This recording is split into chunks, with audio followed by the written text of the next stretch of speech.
So today is the 19th anniversary of the war in Afghanistan. 19 years. The war in Afghanistan has been able to drive for quite a while. Very shortly. Wait, the war in Afghanistan, I think, can fight in the war in Afghanistan, right? How old do you have to be to fight in the military? This is incredible. So, in 2 years, the war in Afghanistan will have full legal rights as an adult in the United States of America. The war in Afghanistan can drink in 2 years. And you know what's the craziest thing? It is an absolute guarantee we will still be there in 2 years. Absolute guarantee. So, it's the 19th anniversary, and this tweet really broke me. This is from Stars and Stripes. It's like a military outlet.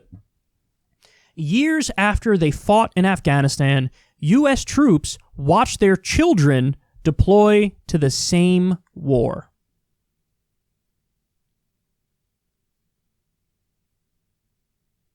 Now, I read the whole article.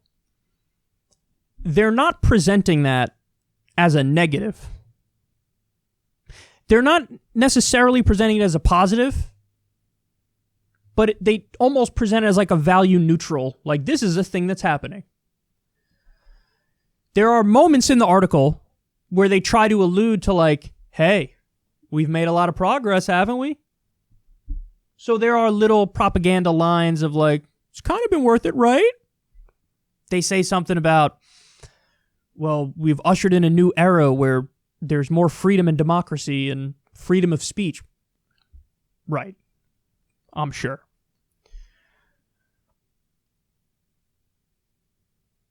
I can't even put into words how absurd this is. There was a comic that was made in 2008. I think it was Matt Bors. And he drew a father soldier and a son soldier and recreated this exact scenario where the kid's like, Daddy, I'm going to the same war you fought in.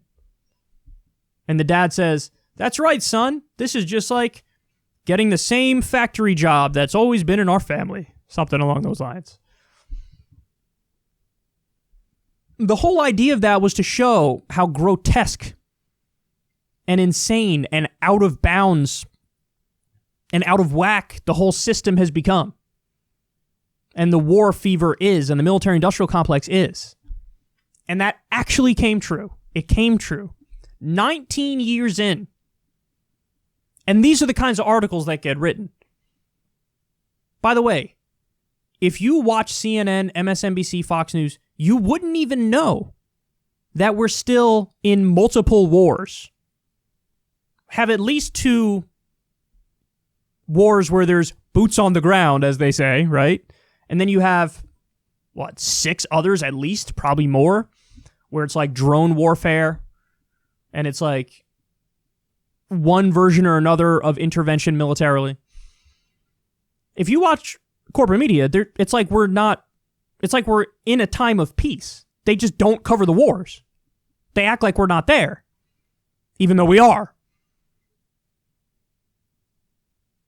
Never in my wildest imagination did I think, back when we started these things, that this is where we'd be today and the system would be as broken as it is and everybody would be so thoroughly beaten down.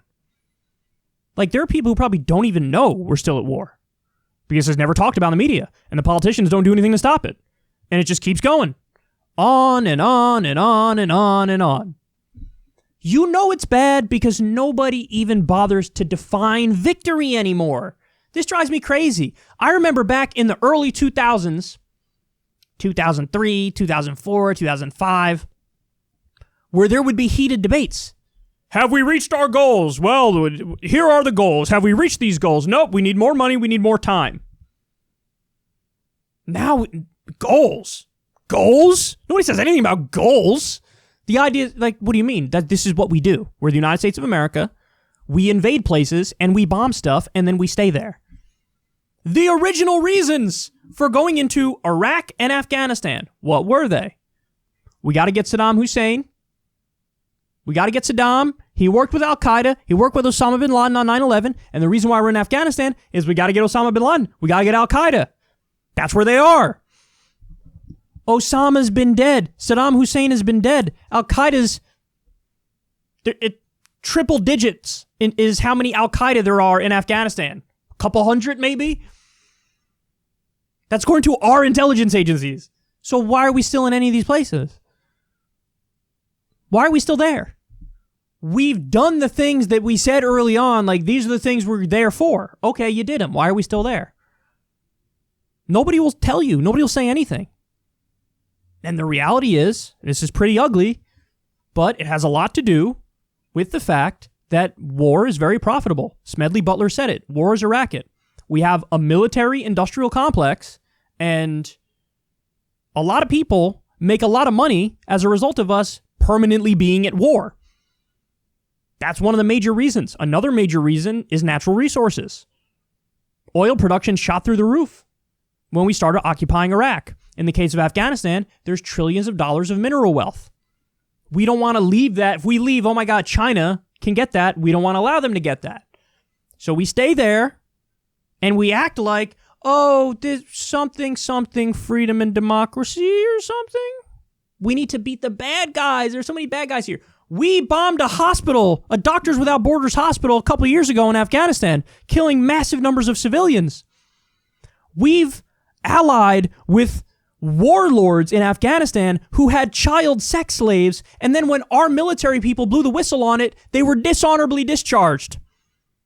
So we're on the side of the pedophiles with child sex slaves, the warlords.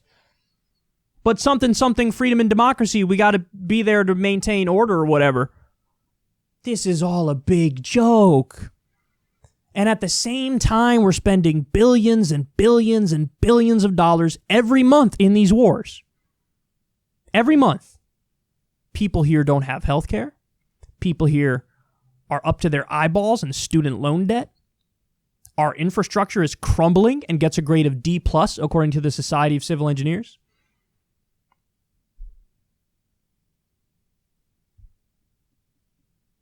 If that doesn't make you want to burn the whole thing down, I don't know what will, bro.